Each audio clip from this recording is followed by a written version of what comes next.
Hello guys, कैसे हैं आप लोग। हमने 7th क्लास का मैथ्स चालू किया था, इसमें हम इंटीजर चैप्टर पढ़ रहे थे अपना। उसकी फर्स्ट एक्सरसाइज हमने कर ली थी। अब हम उसकी सेकंड एक्सरसाइज चालू करने से पहले उसमें जो चीज़ें आएंगी वो पढ़ेंगे। यहाँ हम पढ़ेंगे सबसे पहले क्लोजर अंडर एडिशन।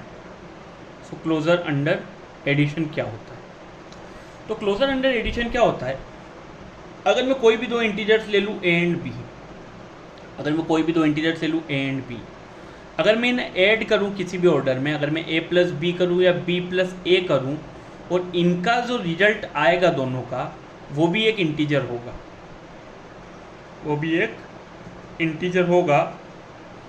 और ये a और b जो आपके जो हैं ये दोनों इंटीजर्स हैं। ये जब प्रॉपर्टी वो होती है उसे हम बोलते हैं क्लोजर अंडर एडिशन। क्या होता है इसके अंदर, पहले मैं दो पॉजिटिव इंटीजर ले लेता हूँ +1 एंड +2, ठीक है। अगर मैं इनको किसी भी ऑर्डर में लिखूँ, मैं लिखूँ 1 + 2, तो आंसर कितना आएगा 3 प्लस का। जिस नंबर के आगे कुछ नहीं लिखा रहता है मतलब प्लस होता है। अगर मैं इसे इस ऑर्डर में लिखूँ 2 + 1, तो भी आंसर क्या आएगा 3 ही आएगा। मतलब जो इंटीजर्स रहते हैं, अगर कोई भी दो इंटीजर्स हैं, अगर हम उन्हें ऐड करेंगे किसी भी ऑर्डर में तो उनका रिजल्ट एक इंटीजर ही आएगा। तो ये होता है क्लोजर अंडर एडिशन, ठीक है। सिमिलरली क्लोजर अंडर सब्ट्रैक्शन क्या होता है, क्लोजर अंडर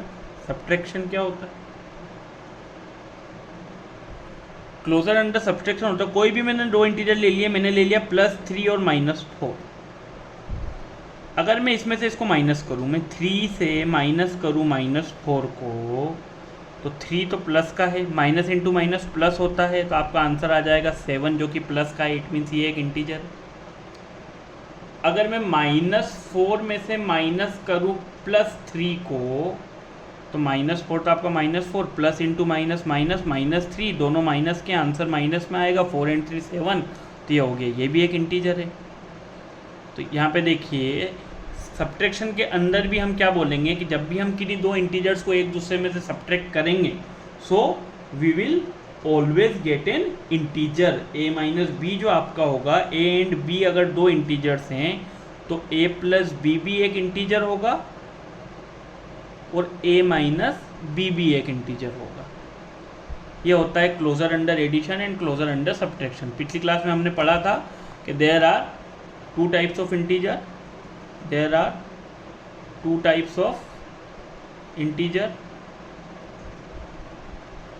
कौन कौन से,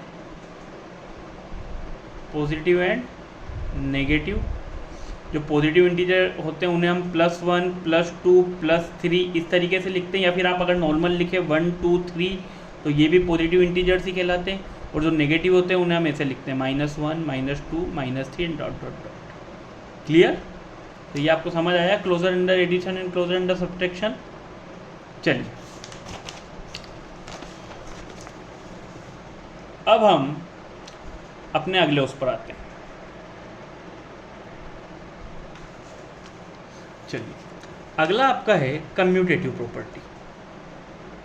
कौन सी property, commutative property.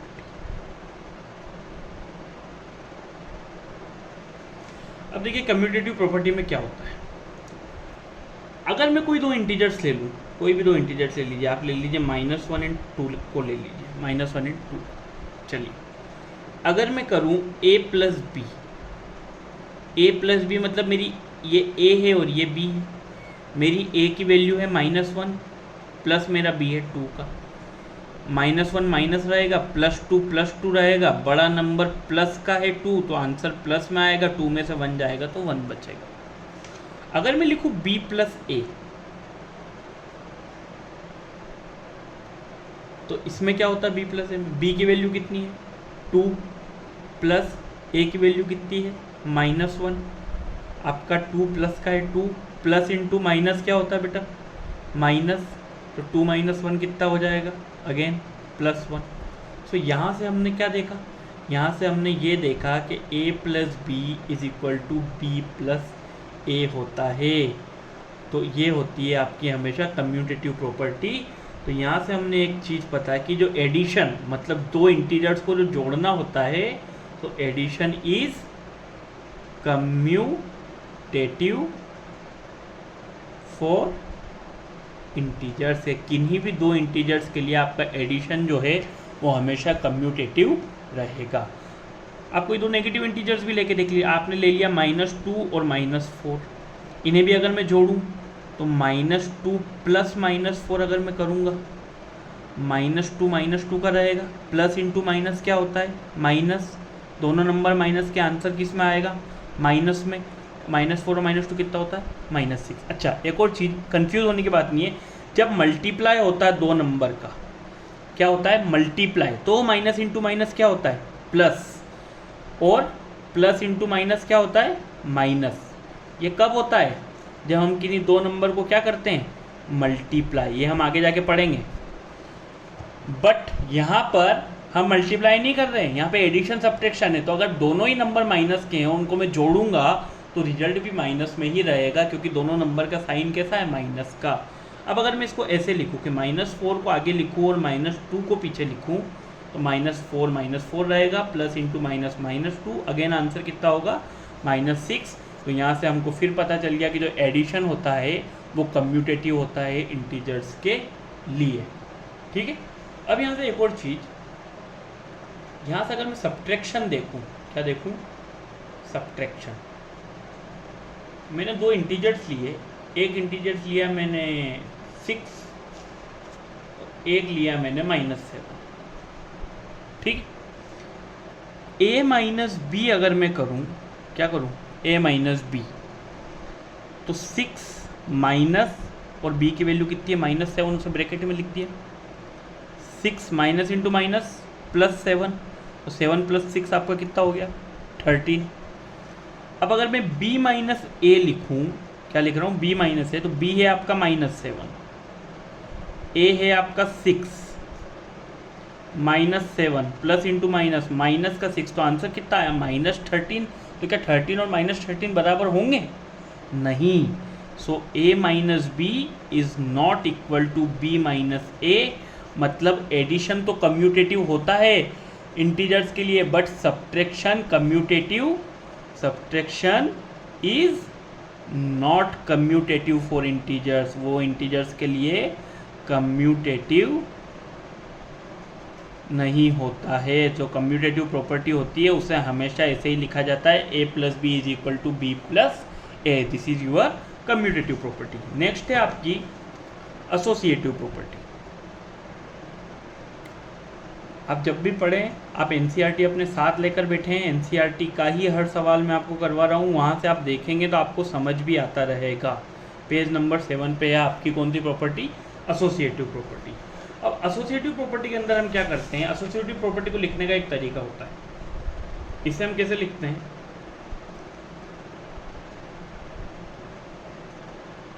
a plus B plus C is equal to a plus B plus C. ये हमारा एसोसिएटिव प्रॉपर्टी को लिखने का तरीका होता है। आप कोई भी तीन इंटीजर ले लीजिए, आपकी मर्जी से ले लीजिए। a को मैं ले लेता हूँ -2, b को मैं ले लेता हूँ +5 और c को मैं ले लेता हूँ -7। Got it. चलिए, a plus B plus c और a plus B plus c, value put करता हूँ। a की वैल्यू कितनी है -2, प्लस b की वैल्यू कितनी थी आपकी +5, c कितना था -7, तो प्लस इंटू माइनस माइनस हो जाएगा, तो ये इस तरीके से लिखेंगे। यहाँ पे हम क्या लिखेंगे, a की वैल्यू -2, b की वैल्यू +5 है तो प्लस इंटू प्लस प्लस ही रहता है, और c आपका है -7। -2 तो -2, दोनों में से ये नंबर प्लस का है, कुछ नहीं लिखा आगे, मतलब प्लस का है 5, बड़ा नंबर माइनस का है, तो आंसर आएगा माइनस में, 7 में से 5 गया तो कितना बचा -2। यहाँ पे आपका देखो 5 -2, बड़ा नंबर प्लस का है, तो आंसर किस में आएगा, 5 में से 2 गया तो 3, plus into minus -7, -2 plus into minus -2, और 3 -7 दोनों नंबर माइनस के हैं तो -4, और यहाँ बड़ा नंबर माइनस का है तो 7 में से 3 गया तो 4। तो ये होती है एसोसिएटिव प्रॉपर्टी, किस लिए? इंटीजर्स के लिए। तो ये आपको कभी कभी लिखने को आ जाती है। अब एक टर्म आती है एडिटिव आइडेंटिटी। क्या आती है? Additive identity. एडिटिव आइडेंटिटी कुछ नहीं होता है, ये होता है कि ए में अगर मैं 0 जोड़ूँ या 0 में ए जोड़ूँ तो आंसर हमेशा क्या रहेगा? ए। तो सिंपल सी बात है, किसी भी इंटीजर में 0 जोड़ूँ या 0 में कोई भी इंटीजर जोड़ूँ, आंसर तो हमेशा वो इंटीजर ही आएगा। And this is called your additive identity. ठीक है, चलो अब आ जाओ पेज नंबर 9 पे, एक्सरसाइज 1.2 में। ये आपके एनसीईआरटी की पेज नंबर 9 पे है। चलो इसका question number 1, write down a pair of integers. हमें पेयर ऑफ इंटीजर्स लिखना है जिनका सम -7 हो। पहली बात तो ये कि कोई ज़रूरी नहीं है कि वो इंटीजर्स का पेयर एक ही हो, कई पेयर्स हो सकते हैं। अब कैसे लिखते पहले वो सोचो। देखो, सम इज -7, ये बोल रहा है हमको कि सम जो होगा वो क्या होगा? -7। क्लियर है? चलिए अब यहाँ पर आप देखिए, अब कई बच्चों को होगा कि क्या लें, कुछ भी लीजिए, आपका मन हो वो इंटीजर लीजिए। मैं आपको सब करके बताता हूँ। पहले मैंने मान लिया कि मैंने इंटीजर ले लिया +1, एक इंटीजर मैंने ले लिया +1, ले लिया। अच्छा ठीक है, तो वो कर रहा सम। सम मतलब क्या होता है? सबसे पहले देखो कुछ चीज़ें, सम मतलब होता है एडिशन। सम मतलब क्या होता है? एडिशन। और डिफरेंस मतलब क्या होता है? सब्ट्रैक्शन। सम मतलब होता है एडिशन और डिफरेंस मतलब होता है सब्ट्रैक्शन। मुझसे बोल रहा है दो ऐसे इंटीजर बताओ जिनका सम 7 हो। मतलब एक इंटीजर अगर +1 है तो इसमें मैं क्या जोड़ूं? तो वो नंबर को मैं x मान लेता हूं कि मेरा रिजल्ट कितना आ जाए? -7 आ जाए। आई ये चीज़ समझ? अच्छा, ये प्लस का 1 है तो ये 1 प्लस, और यहाँ प्लस का है तो x, और यहाँ आ जाएगा -7। मतलब एक इंटीजर को मैंने +1 मान लिया, अगला मैंने x मान लिया। ये प्लस का 1 है तो जब भी कोई नंबर =2 की दूसरी साइड जाता है तो उसका साइन चेंज हो जाता है। तो ये प्लस का 1 जब इधर जाएगा तो ये काय का हो जाएगा? माइनस का। तो x = -7 और -1, दोनों नंबर माइनस के हैं तो आंसर माइनस में आएगा। और 7 + 1 कितना होता है? 8। तो आपका पेयर ऑफ इंटीजर कितना हो जाएगा? +1 एंड -8। आप अगर 1 में ऐड करेंगे -8 को तो प्लस इंटू माइनस -8 होता है। बड़ा नंबर माइनस का है तो आंसर माइनस में आएगा, और 8 में से 1 जाएगा तो कितना बचेगा? -7। तो दो हमें एक पेयर ऑफ इंटीजर लिखना था जिसका सम कितना होता है? -7। तो इस तरीके से हम इसको करते हैं। अभी 2 सवाल हो रहे हैं, हम और उन्हें करेंगे तो आपको अच्छे से समझ आएगा। चलिए सेकंड, फर्स्ट का बी, वहाँ लिखा है difference is -10। Difference is -10। What does it mean? Again हमें क्या करना है? हमें डिफरेंस मतलब क्या अभी बताया ऊपर? सब्ट्रैक्शन। डिफरेंस मतलब क्या होता है? सब्ट्रैक्ट करना है। क्या करना है? सब्ट्रैक्ट करना है। अब हमने वहाँ एक पॉजिटिव इंटीजर लिया, तो यहाँ हम ले लेते कि एक इंटीजर से हमारा -6, तो हमें दूसरा पता करना है। अच्छा, क्या लिखा है? डिफरेंस। मतलब मैं -6 में से क्या माइनस करूं तो उस नंबर को अगेन मैं x मान लूंगा कि डिफरेंस है ना दोनों नंबर का। इस नंबर से जो डिफरेंस है वो किसके बराबर होगा? -10 के बराबर होगा। अच्छा, ये -6 था तो -6 लिख दिया। कुछ नहीं है, मतलब क्या बताया था? पॉजिटिव, तो प्लस इंटू माइनस, हमेशा प्लस इंटू माइनस क्या होता है? माइनस। तो यहाँ क्या आ जाएगा? माइनस का x इक्वल टू कितना हो जाएगा? -10। चलिए अब आपको ये -x है, देखना ध्यान से समझना। या तो आप दो चीज़ें करो, ये -6 है, ये इधर जाके किसका हो जाएगा? अभी बताया था कि कोई भी नंबर अगर इक्वल टू की दूसरी तरफ जाता है तो उसका साइन चेंज हो जाता है। तो यहाँ -10 तो पहले से लिखा है, ये -6 इधर जाके किसका हो जाएगा? प्लस का। यहाँ मैंने लिखा -x, ठीक है। अब बड़ा नंबर कौन सा है? 10। 10 का साइन किस चीज़ का है? माइनस का। आगे वाला साइन देखते हैं हमेशा, आगे जो लगा है 10 के आगे माइनस लगा तो आंसर आएगा माइनस में। 10 में से 6 गया तो कितना बचा? 4। अब ये दोनों नंबर अगर माइनस के हैं तो माइनस से माइनस क्या हो जाता है? कैंसल। और ये कैंसिल कब होता है? जब दोनों नंबर ये और ये सेम साइन के हों। तो आपकी x की वैल्यू कितनी आ जाएगी? 4। तो आपका पेयर ऑफ इंटीजर कितना हो जाएगा? -6 and 4। ये हो जाएगा आपका आंसर। क्लियर है? चलिए सी वाले क्वेश्चन।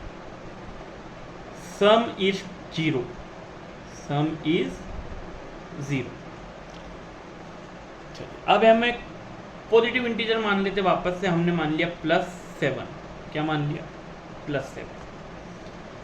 अब +7 में क्या ऐड करें? तो उस जिसको ऐड करना है उसे हम x मान लेंगे कि हमारा आंसर कितना आ जाए? 0।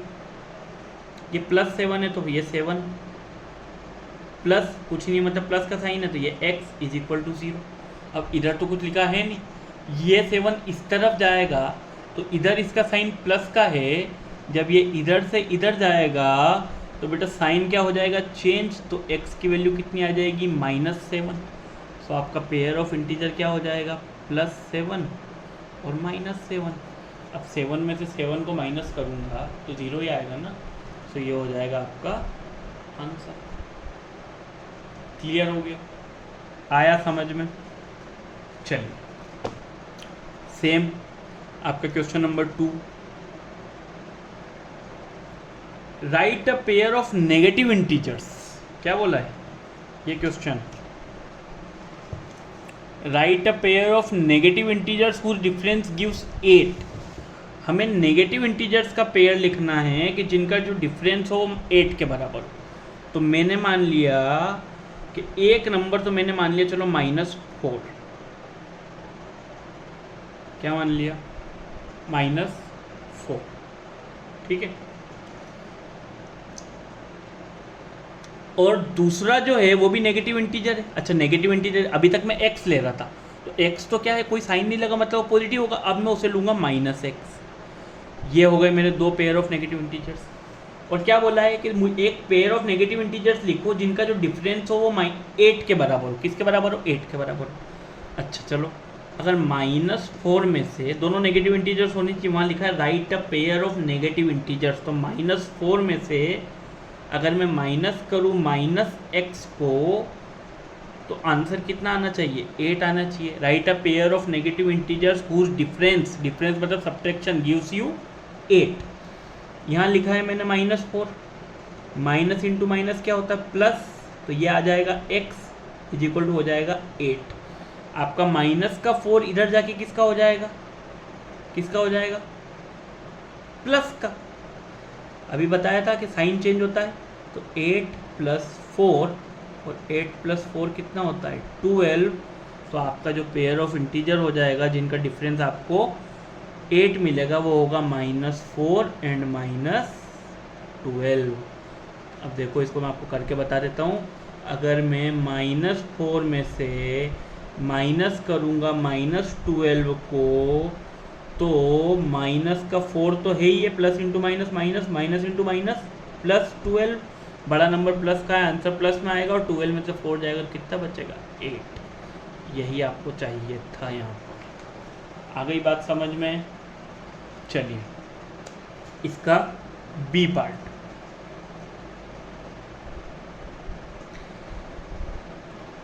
Right a negative integer. एक तो कोई नेगेटिव इंटीजर लिखना है और एक लिखना है कोई पॉजिटिव इंटीजर, और दोनों का जो सम है, दोनों को क्या है, जो सम है वो होना चाहिए -5। चलिए कोई भी आप एक इंटीजर मान लीजिए, आपके हिसाब से जो मन हो वो आप मान सकते हैं। अगर आप तरीके से सही कर रहे हैं तो आपका आंसर सही आएगा। हमें पेयर लिखना है, ठीक है। तो हमें नेगेटिव इंटीजर है तो मैंने मान लिया इसको 8 मान लिया। चलो ये हो गया मेरा -8। और ये पॉजिटिव इंटीजर जो है ये मुझे पता करना है। अच्छा क्वेश्चन क्या बोलता है कि इस नेगेटिव इंटीजर का और इस पॉजिटिव इंटीजर का जो सम है वो -5 के बराबर होना चाहिए। प्लस इंटू माइनस माइनस का 8, प्लस इंटू प्लस प्लस का y is equal to minus का 5। माइनस का 8 इधर जाके किसका हो जाएगा, प्लस का, तो -5 और प्लस का 8। y बड़ा नंबर किसका है, प्लस का, तो आंसर किस में आएगा, प्लस में। 8 में से 5 जाएगा तो कितना बचेगा, 8 - 5 3। तो ये हो जाएगा। तो आपका पेयर ऑफ इंटीजर क्या हो जाएगा, -8 +3। और दोनों का अगर हम सम करेंगे तो हमारा आंसर हमेशा कितना आएगा, -5। आ गया समझ, कोई दिक्कत तो नहीं आ रही है? बिल्कुल आराम से देखिए, आपको समझ में आएगा। चलिए क्वेश्चन नंबर 2 का सी क्या बोलता है, राइट अ नेगेटिव इंटीजर। एक नेगेटिव इंटीजर लिखो और एक पॉजिटिव इंटीजर लिखो जिनका जो डिफरेंस है वो -3 के बराबर हो। अभी तक मैं नेगेटिव इंटीजर हर बार लिख रहा था, मैं एक पॉजिटिव इंटीजर लिखता हूँ। मैंने लिखा +6। +6 में से कौन सा नेगेटिव इंटीजर माइनस करूँ, इसको तो मैंने मान लिया ये +6। डिफरेंस किसके बराबर होना चाहिए, -3। तो +6 में से माइनस करना है, पॉजिटिव इंटीजर में से डिफरेंस निकालना है नेगेटिव इंटीजर का कि वो किसके बराबर हो, -3 के बराबर हो। अच्छा +6 तो आपका +6 ही रहेगा, माइनस इंटू माइनस आपका प्लस हो जाएगा, x इज इक्वल टू आ जाएगा -3। जो आपका ये 6 है ये प्लस का है, ये इधर जाके किसका हो जाएगा, माइनस का। तो x की वैल्यू कितनी आ जाएगी, -3 और -6, दोनों नंबर माइनस के, तो आंसर माइनस में आएगा। 6 और 3 ऐड हो जाएंगे तो 9 आ जाएगा। सो पॉजिटिव इंटीजर था आपका +6 और नेगेटिव इंटीजर हो जाएगा आपका -9 और ये हो जाएगा आपका आंसर। आ गई बात समझ? चलिए question number 3। We are going slowly, क्योंकि देखिए जो छोटी क्लासेस रहती है ये बहुत इंपॉर्टेंट रहती है। यहाँ आपके जितने अच्छे कॉन्सेप्ट्स बनेंगे वो आगे जाके आपको उत्तर लाइफ में हेल्प करेंगे। तो इसलिए हम हर लेक्चर में कोशिश करेंगे कि हर एक एक्सरसाइज आपको एक एक करके सॉल्व करवाएं, ताकि आपको कोई दिक्कत ना आए उसे समझ में। Question number 3, in a quiz, एक क्विज में 2 टीम थी, टीम ए और टीम बी। टीम ए को 3 स्कोर मिले, एक मिला -40, एक मिला 10 और एक मिला 0। और टीम बी को भी 3 स्कोर मिले, एक मिला 10, एक मिला 0 और एक मिला -40। ठीक है, तो पूछा है विच टीम स्कोर्ड मोर, कि ज़्यादा कौन सी टीम ने स्कोर किया। तो अगर हमें टोटल स्कोर निकालना है तो तीनों को जोड़ना पड़ेगा। तो -40 +10 +0। अच्छा -40 तो -40 रहेगा, प्लस इंटू प्लस प्लस का 10, और 0 को तो किसी में भी जोड़े आंसर में कोई फ़र्क पड़ता नहीं है। आप 1 में 0 जोड़ो तो भी 1, आप 1000 में 0 जोड़ो तो भी 1, आप 1 लाख में 0 जोड़ो तो भी 1। अब यहाँ पे आपका जो बड़ा नंबर है 40, वो कौन सा साइन का, माइनस का, तो आंसर किस में आएगा, माइनस में। और ये प्लस का है, 40 में से 10 जाएगा तो कितना बचेगा, it will be 30। Team B के भी स्कोर को जोड़ लेते हैं, +10, कुछ नहीं है नंबर के आगे मतलब प्लस होगा, 10 + 0 + -40, 10 अगेन 0 का तो कोई मतलब है नहीं, प्लस इंटू माइनस -40, 40 आपका माइनस का है तो माइनस में आएगा, तो यहाँ पे भी आपका -30। तो विच टीम स्कोर्ड मोर, तो बोथ टीम स्कोर्ड सेम। किसी भी टीम ने स्कोर ज़्यादा नहीं बनाया, दोनों का स्कोर क्या रहा, सेम रहा। अब यहाँ एक और चीज़ लिखी है कि can we say that we can add integers in any order. क्या हम ऐसा बोल सकते हैं कि हम इंटीजर्स को किसी भी ऑर्डर में ऐड कर सकते हैं। तो आपने यहाँ एक बात नोट की होगी यहाँ -40 उनको यहाँ आए थे, यहाँ पर इसमें आए, यहाँ 0 आए थे, यहाँ इसमें आए, यहाँ 10 आया था, यहाँ इसमें आया, मतलब उनको मार्क्स सेम मिले बट अलग अलग राउंड में मिले।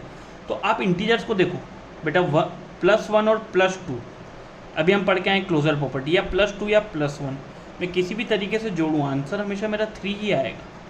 -2 -1, और अगर मैं -2 में ऐड करूँ -1 को, अगर मैं -2 में किसको ऐड, सॉरी, अगर मैं -2 में किसको ऐड करूँ, -1 को, इस तरीके से अगर मैं -2 में ऐड करूँ -1 को, तो -2 प्लस इंटू -1, दोनों नंबर माइनस के हैं तो -3 आ जाएगा।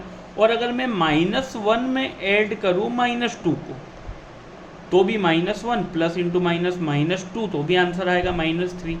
तो हम ये बोल सकते हैं कि yes we can add integers in any order. हमें नहीं फ़र्क पड़ता कि 1 + 2 लिखें या 2 + 1 लिखें, दोनों का आंसर 3 ही आएगा। ठीक है, तो ये आपका क्वेश्चन नंबर 2 था। Question number 4, last question of your second exercise. Question number 4 का first part, fill in the blanks to make the following statements true. देखो, -5 plus -8 is equal to -8 plus fill in the blank. यहाँ पे हम क्या भरें, चलो देखो, यहाँ पे आपका -8 है, यहाँ भी -8 है, यहाँ आपका प्लस का साइन है, यहाँ आपका प्लस का साइन है। अगर दोनों को बराबर होना है तो -8 तो -8, प्लस का साइन तो प्लस का साइन, तो यहाँ -5 है तो यहाँ भी कितना आ जाएगा, -5 आ जाएगा। अच्छा, ये तो एक तरीका हुआ। अब कुछ लोग बोलेंगे कि ऐसे कैसे, सॉल्व करके बता दो, तो सॉल्व कर लेते हैं। देखो, अगर मानो यहाँ है -5 प्लस इंटू माइनस का 8 equal two plus into minus का 8, और प्लस यहाँ पे फिल इन द ब्लैंक्स था, मतलब कोई नंबर था जो कि क्या होगा, x। ये माइनस का 8 है, अभी क्या सिखाया था, माइनस का नंबर इधर जाके किसका हो जाएगा, प्लस का। तो -5 -8 plus 8 is equal to x हो जाएगा। -8 से +8 क्या हो जाएगा, कैंसिल, 8 - 8 0 हो जाएगा, तो आपकी x की वैल्यू कितनी आ जाएगी, -5। तो हम डायरेक्ट भी निकाल सकते हैं, थोड़ा सा यूज़ करके, और सॉल्व करके भी निकाल सकते हैं। Second, -53 plus fill in the blank is equal to -53। -53 में क्या जोड़ूं कि वो -53 ही रहे, तो किसी भी नंबर में क्या जोड़े कि वो वही नंबर रहे, 0। और ये कौन सी आइडेंटिटी थी, एडिटिव आइडेंटिटी थी। एडिटिव आइडेंटिटी क्या थी, एडिटिव आइडेंटिटी अभी हम पढ़ के आए थे, a + 0 is equal to 0 + a + 0 किसके बराबर होता है, आपका 0 + a, और दोनों का आंसर हमेशा क्या आता है, a ही आता है। चलिए third, 17 plus fill in the blank is equal to 0। 17 में क्या जोड़ू का आंसर आ जाए 0। अब यहाँ पे आप देखो, कुछ नहीं, आपको जब भी ऐसा सवाल आए, आपको कुछ भी फिल में निकालना, आपने इसको मान लिया x, क्या मान लिया, x। 17 में x जोड़ूंगा तो आंसर कितना आ जाएगा, 0। ये प्लस का 17 है, आगे कुछ नहीं है, मतलब वो प्लस का साइन होता है। प्लस का 17 इधर जाके किसका हो जाएगा, माइनस का, तो x किसके बराबर हो जाएगा, 0 - 17। अब 0 में से किसी भी नंबर को माइनस करो या प्लस करो, आंसर वही नंबर आता है, तो आंसर कितना आ जाएगा, -17। तो आपकी x की वैल्यू कितनी आ जाएगी, -17। अब अगर मैं यहाँ लिख दूँ -17, तो आप देखो प्लस इंटू माइनस क्या हो जाएगा, माइनस, और 17 - 17 किसके बराबर हो जाएगा, 0 के बराबर हो जाएगा। तो x की वैल्यू कितनी आ जाएगी, -17। क्लियर है, समझ आ रहा है सबको। चलिए फोर्थ क्वेश्चन में थोड़ा सा दिमाग लगाना है। 13 plus -12 plus bracket fill in the blank is equal to 13 plus -12 plus -7। अभी देखो, हमने एक प्रॉपर्टी पढ़ी थी, A plus B plus C is equal to A plus B plus C, ऐसा पढ़ा था। इस प्रॉपर्टी को हमने कौन सा नाम दिया था? Associative property. तो उसका यूज़ हम यहाँ करेंगे। यहाँ देखो, ये ए है, ये बी है। अब हमको ये जो चाहिए ये सी है। तो अगर ये ए है, ये बी है, तो ये सी की वैल्यू कितनी हुई? -7। तो यहाँ कितना आ जाएगा? -7। अब आप इन दोनों को अगर सॉल्व भी कर लेंगे तो दोनों तरफ जो आपका आंसर है वो सेम ही आएगा। तो ये कौन सी प्रॉपर्टी थी? Associative property. और इसी तरह आपकी इस एक्सरसाइज का जो लास्ट क्वेश्चन है, जो कि आपका 5th पार्ट है, उसमें क्या लिखा हुआ है? -4 plus 15 plus -3 again is equal to -4 plus 15 plus fill in the blank. इस तरीके से लिखा है। अगेन आप देखो, कुछ मत सोचो। a प्लस बी प्लस सी, इस तरीके से लिखा है। ये a है, ये b है, ये c है। तो इज इक्वल टू क्या होगा? a प्लस बी, तो प्लस में यहाँ पे क्या आना चाहिए? c आना चाहिए। तो c की वैल्यू किसके बराबर थी? -3। तो यहाँ पे आंसर कितना आ जाएगा? -3। अब आप इनको अगर सॉल्व भी करके देख लें कंफर्म करने के लिए, तो -4 plus bracket 15 plus into -3 is equal to bracket plus का 15, बड़ा नंबर 15 है प्लस का, तो आंसर प्लस में आएगा। 15 में से 4 गया तो कितना बचा? 11 प्लस इंटू -3 माइनस का 4 प्लस 15 में से 3 गया तो कितना बचा ब्रैकेट में? 12 इज इक्वल टू 11 -3। अब देखो प्लस का 12 है, प्लस इंटू प्लस होता है प्लस, तो -4 प्लस 12, और यहाँ कितना लिखा है? 11 -3। 12 किसका है? प्लस का। तो 12 में से -4 जाएगा तो कितना बचेगा? +8 या फिर 8, और 11 में से 3 जाएगा तो भी कितना बचेगा? 8। दोनों सेम है। तो यहाँ पे जो आपका फिल इन द ब्लैंक था वहाँ कितना आ जाएगा? -3, और वो आपका क्या हो जाएगा? आंसर। तो थैंक यू सो मच। ऐसे ही हमारे चैनल पे आते रहिए, लाइक करते रहिए, सब्सक्राइब करते रहिए। नेक्स्ट लेक्चर में बहुत जल्द मिलेंगे। Thank you.